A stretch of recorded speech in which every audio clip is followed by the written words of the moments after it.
నమస్తే కడప వార్త.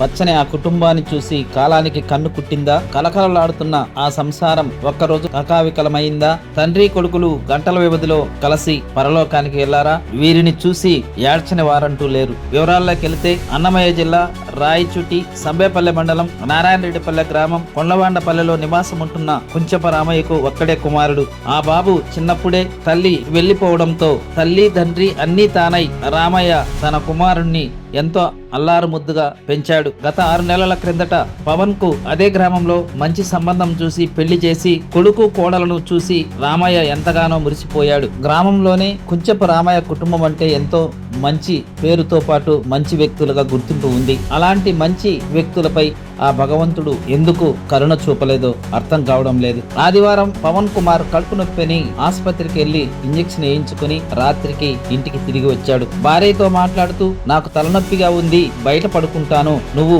ఇంట్లో పడుకో అని భార్యతో పవన్ చెప్పడం జరిగింది. తెల్లవారుజామున భర్త శరీరం చల్లగా తగలడంతో అనుమానం వచ్చి పవన్ ను లేపగా ఉలుకు పలుకు లేకుండా పడి ఉన్న భర్తను చూసి భయపడి మిగతా కుటుంబ సభ్యులకు చెప్పగా హుటాహుటిన వారు హాస్పిటల్ కు తీసుకెళ్లి పవన్ ను డాక్టర్లకు చూపించడం జరిగింది.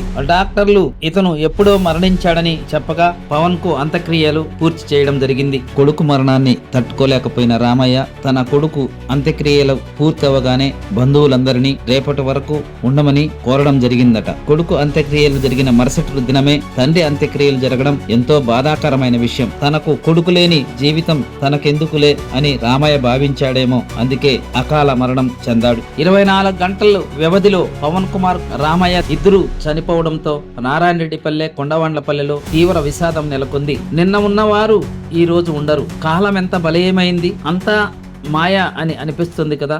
ప్రతి ఒక్కరూ తప్పనిసరిగా యూట్యూబ్లోకి వెళ్ళి కడప వార్తను లైక్ చేయండి, సబ్స్క్రైబ్ చేయండి. ఇట్లు మీ జి రమణయ్య, ఎడిటర్, కడప వార్త.